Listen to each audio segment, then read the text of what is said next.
Winning Blueprint presents.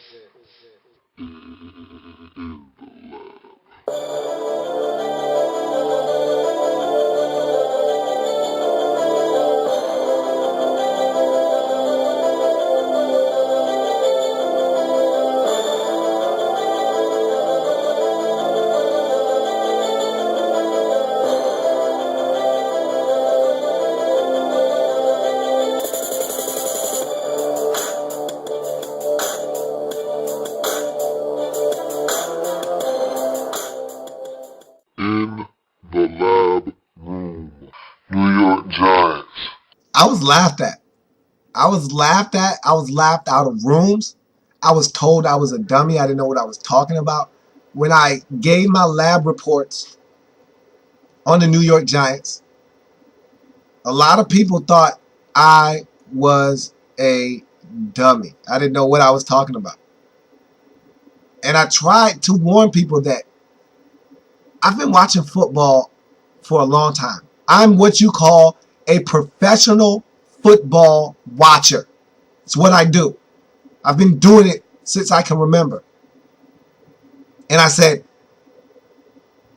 I haven't seen a schedule. And look, again, I'll be the first to tell you this every single year when those schedules are released. You can't make much of what the schedule reads in April, in June, because you don't know what that actually means. What that schedule says in May means absolutely nothing come October, because the Patriots could be without Tom Brady, as we saw one year in 2008. You don't know what's going to happen. And so it's really fickle looking at that schedule and trying to predict what teams are going to do. But I had never seen a schedule as tough as the Giants in 2012. That schedule, and I dubbed it Murderer's Row. And the reason why I could go on record as saying that I've never seen anything as tough as this is because the teams on that schedule are teams that are good every year. These aren't cupcakes. These aren't teams that flashed in the pan the year before and you go out on a limb and say, hey, I think this team could be good. Like Detroit Lions. Detroit was good in 2011. You didn't know if they were going to be good again in 2012 or not. You weren't sure. They were a flash in the pan team. You don't take teams like that and give them anything. You don't give them merit. You don't say, hey, that's going to be a tough game. Because you don't know what that team is. They haven't established themselves as a good team year in and year out. But if you looked at that Giant schedule, there weren't teams like the Detroit Lions plastered all over that schedule. Keep in mind, they play in the NFC East through the Giants. So that's 2 times against Philadelphia. That's 2 times against Dallas. That's 2 times against Washington. And who knew the Redskins were going to be as good as they were? Who knew the Redskins were going to win the NFC East? So all of a sudden now, you already struggle with the Eagles twice a year. You already struggle with the Cowboys twice a year. And now the one team that you normally have no trouble disposing of, and really you could argue that they do because they were swept by the Redskins in 2011 when the Redskins weren't even good. They're actually better now. They have a quarterback, and so now that's a struggle against the Redskins. And so putting the divisional games aside, because we know those are tough, but that goes for any team. Any team can say, look, man, my 6 division games are tough because all of those teams know me. So let's put the divisional games aside. But you do need to keep that in the back of your mind. The Giants do play a tough schedule within a division. But let's put that aside for a second. Just looking at their schedule, they had to play San Francisco. They had to play Cincinnati. They had to play Baltimore. They had to play Pittsburgh. They had to play Green Bay. Who in the National Football League was doing that? Oh, by the way, they had to play Atlanta in Atlanta as well. Who in the National Football League was doing that this year? Any takers? Anybody? Nobody was doing that. No one was playing that kind of schedule. Who was doing that? The Giants were. The Giants played the Steelers. The Giants played the Ravens. The Giants played the Bengals. The Giants played the San Francisco 49ers. The Giants played the Green Bay Packers. The Giants played the Atlanta Falcons. Who else was doing that? In one season. I just named 5 of the 12 playoff teams that made it to the postseason this year. 5 out of the 6 teams I just named were playoff teams. And the only one that wasn't was the Steelers. And oh yeah, they beat the Giants in 2012. They're still a good team. Don't let the 8-8 record fool you. The Steelers are a good team. They just played bad football this season. So that was a murderer's row schedule right there. I just gave you 6 teams that they had to play against. 6 tough opponents. 2 of which that I just named are in the Super Bowl. So that gives you an idea of how tough this Giants schedule really was. And so you add to the fact that they have to play in the NFC East. Impossible for me to see the Giants get to the postseason. And that's why I said what I said. And I turned out to be right. Pat on the back. I don't do that often. I don't pat myself on the back. But I hit it right smack dab in the middle of the bullseye on that one. 50 points for me. That was a bullseye. And I am a I told you so guy. I do love saying I told you so. But in this case, man, I was spot on with this one. The Giants missed the postseason with a 9-7 mark. And that's exactly what I had them being in my lab report before the season. 9-7. And if you look at the Giants season, they weren't a bad football team. They really weren't that bad. Eli Manning didn't have one of those egregious 21 interception seasons. Ahmad Bradshaw stayed relatively healthy for his standards. He got over 1,000 yards rushing. The Giants, they didn't have the season offensively that they would have liked, but they still scored 26.7 points a game, which was 6th in the NFL. They still racked up over 400 points on the season. So they still were getting it done offensively. That wasn't the excuse. They were banged up. We saw 2 of their receivers go over 1,000 yards and really dominate the league a season ago. That didn't happen in 2012 because they weren't able to stay healthy. Victor Cruz still eclipsed 1,000 yards. Hakeem Nicks wasn't able to because he was hurt. But nonetheless, the Giants were still potent offensively. Where their problems lied was on the defensive side of the football. The Giants are known for getting pressure on the quarterback. Well, the Giants didn't get pressure on the quarterback in 2012. It's funny that I say that because the Giants, that's what they're known for. You say New York Giants defense, first thing comes to your mind, pass rush. That's it. Everyone knows the Giants as a team with a tremendous pass rush. They're synonymous with getting to the quarterback. We've watched them take apart and dismantle the Patriots offense twice in the Super Bowl. Many teams have tried, many teams have failed to conquer the Patriots offense because they couldn't get to Tom Brady. Well, the Giants didn't have a problem getting to Brady. And so everyone thinks of this Giants team and thinks of them getting to the quarterback. Well, they didn't do much of that in 2012. Jason Pierre-Paul, who looked like a stud, who looked like a guy that was going to be the wave of the future in terms of pass rushing, 6.5 sacks. O.C. Umenyiora, he didn't show up on the radar screen. Justin Tuck, 4 sacks. These are guys that are double-digit sack getters in the National Football League, and they didn't even scratch the surface in 2012. We're talking about less than 35 sacks from this Giants team as a unit. Those are pedestrian numbers for the Giants, and they couldn't even eclipse that. Yet, they still were able to be plus 14 in the turnover ratio, which lends you to believe that they were still ultra successful on the defensive side of the football. You'd be fooling yourself, however, if you thought that were the case. All that means is they got turnovers and they took care of the ball somewhat, but it doesn't change the fact they still gave it up on defense. Stevie Brown by himself had 8 interceptions for this Giants defense. So that alone is going to really skew your numbers. But make no mistake about it, this Giants defense gave it up. this season. They gave up their fair share of points to some opponents, lost some games, and at the end of the season, they really were in a tailspin.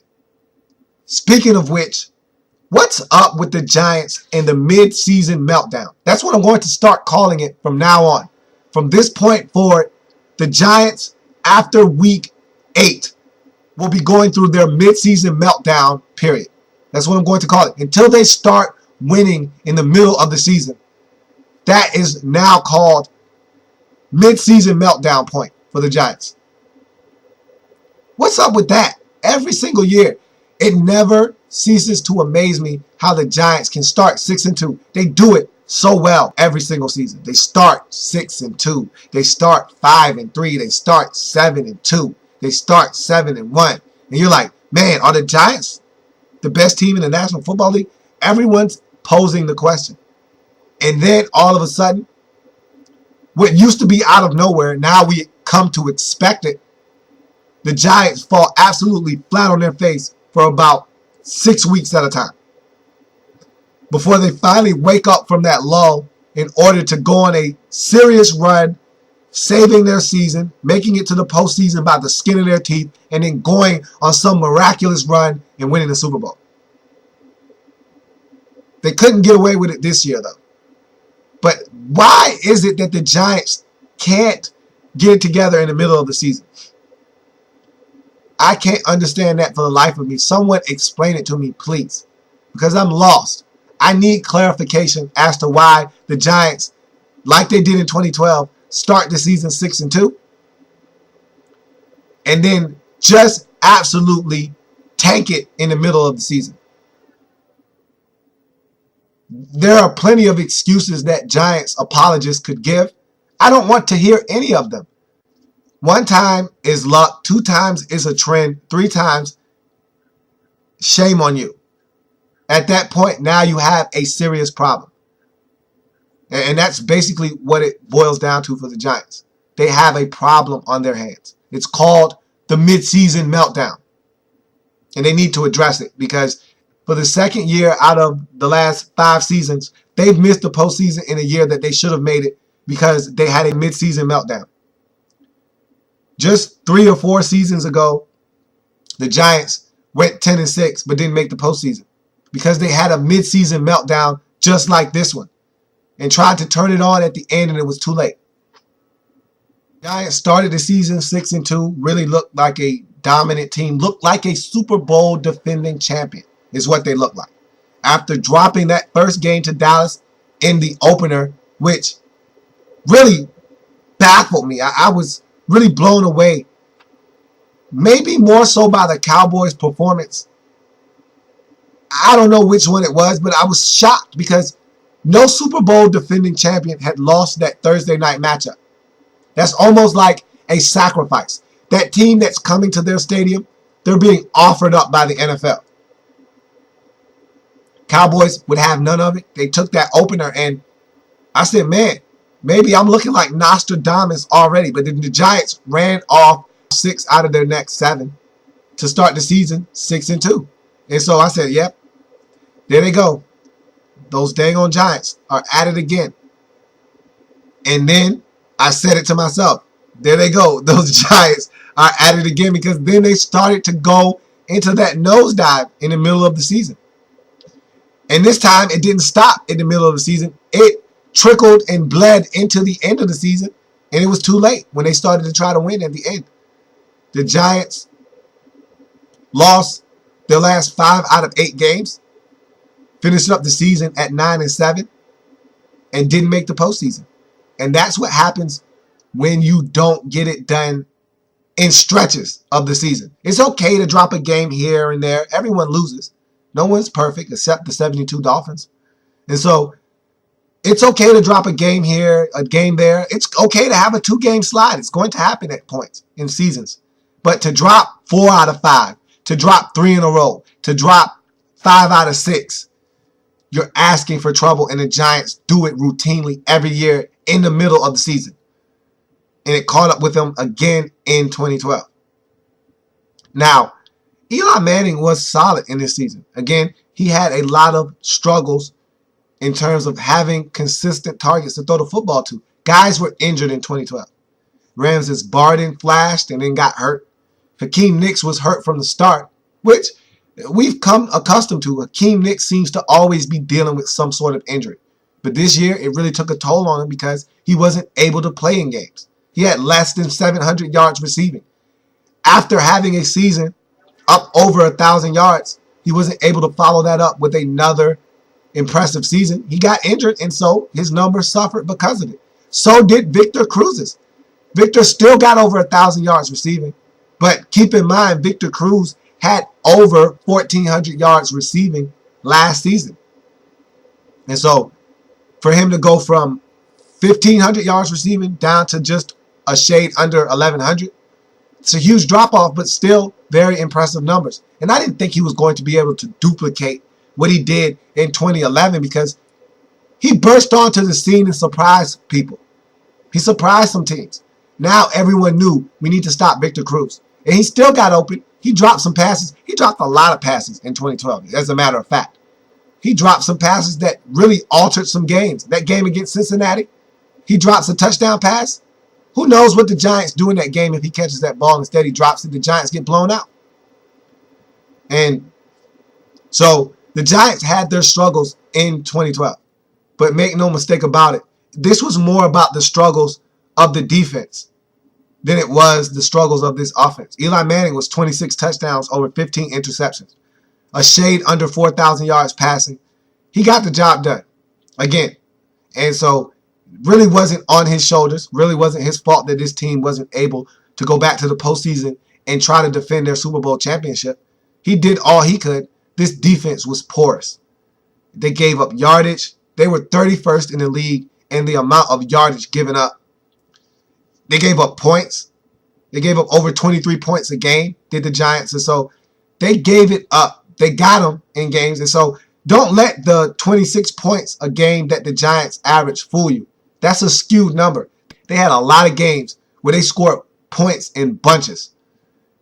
They put up a nice large number on the Saints. I believe it was a 50 spot on their head. They put up a nice large number on Tampa Bay. They put up another nice large number on Cleveland. So they had some games where they just scored a lot of points, which skewed the amount of points that they scored per game. This defense gave it up consistently. They gave up 24, 27, 31 consistently. And you can't win like that in the National Football League. You just can't. They caught up with the Giants, including, I think, what was the low point of their season, the 31-0 thrashing at the hands of the Atlanta Falcons. That right there was a tall tale sign that this season was all but finished for the Giants. You don't go on the road and lay an egg like that and expect to have a shot at making it to the postseason and defending your Super Bowl championship. Not when you get beat up on the road like that. Just doesn't happen. If that happens in week 1, if that happens in week 5, you can still rebound from it. When that kind of thrashing takes place in week 15, you're done. You're done. What do you say to your team after a beating like that? Not much to say other than we were beat soundly in every phase of the game. Hence, you got shut out and embarrassed on the road. So the Giants do have a lot of things that they can work on in this offseason to be better. They're not a bad football team. Their record still indicates that they were better than 500. They were a 9-7 ball club. And if they would have just played even football through the last 8 games of the season after starting 6-2, they would have finished the season at 10-6. But they couldn't do that. They finished the season up 3-5, and it cost them. So let's talk about what the Giants need to do in this offseason to be a better franchise in 2013 and get back to the point where they're a team that threatens to win the Super Bowl again. Looking at this Giants offense in 2012, it's very apparent. Really, a lot of the issues stem from the defensive side of the football. So in the offseason, a lot of what needs to be addressed is on the defensive side of the football. Looking at this offense in 2012, Eli Manning was among the least sacked quarterbacks in the National Football League. There was continuity on this offensive line, and they got it done. So if it's not broken, you don't need to fix the offensive line. So you can pass that. Of course, there's always room for improvement. So if you want to draft an offensive lineman for depth purposes, go right ahead. But you don't spend an early round draft pick on that. Instead, you have more pressing issues, and we'll talk about that here in a second. You look at the running back position, you could probably use another young running back, but why? Ahmad Bradshaw went over 1,000 yards again. You've got David Wilson, who you're starting to try to platoon in there and have a kind of split carries mentality with Ahmad Bradshaw. And I think if he stops fumbling, he'll get the ball more. And you see that there's a lot of promise there in David Wilson. He's going to touch the football more, is David Wilson, in the next few seasons. He's going to take over probably as the primary ball carrier for the New York Giants. And so I don't know if you need to spend another pick there, especially with the emergence of Andre Brown in the season. I don't think there's really a need at the running back position. Also, you look at the tight end situation. I thought that Martellus Bennett had a solid season. And I don't really know if you need to go that route either. I think that the Giants have enough backups on that roster that they can get by with what they have at tight end. I think they're fine at the tight end position. You look at the receiver position, I think you're set there. You just have a hodgepodge of receivers. Dominic Hickson is healthy one week, he's hurt the next. Ramses Barden, you're still waiting for him to explode onto the scene. He can never seem to stay healthy. When he does get an opportunity, he shows you why you can't give up on him. Like that game he had against Carolina on that Thursday night football matchup. He really showed up and showed out. And that's the Ramses Barden you're waiting on if he can just stay healthy. You drafted Ruben Randall out of LSU. He seems like a guy that could be a player for you. You still have Hakeem Nicks and Victor Cruz, so I don't think that receiver is an avenue that you really need to go down either.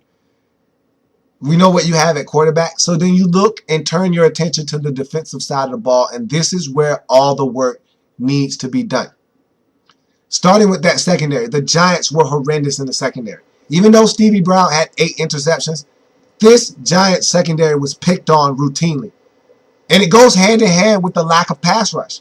The Giants secondary always looked a lot better than what it probably was because the defense was getting pressure on the QBs that they were playing against. Didn't happen in 2012. The secondary was exposed. Corey Webster is a really good corner in the National Football League, but he's a risk taker. And anytime you allow your eyes to wander into the backfield, you can be had. And he was beat over the top several times in 2012. And you don't even want to go on the other side of the field because the Giants had everyone under the sun at that other cornerback position at some point.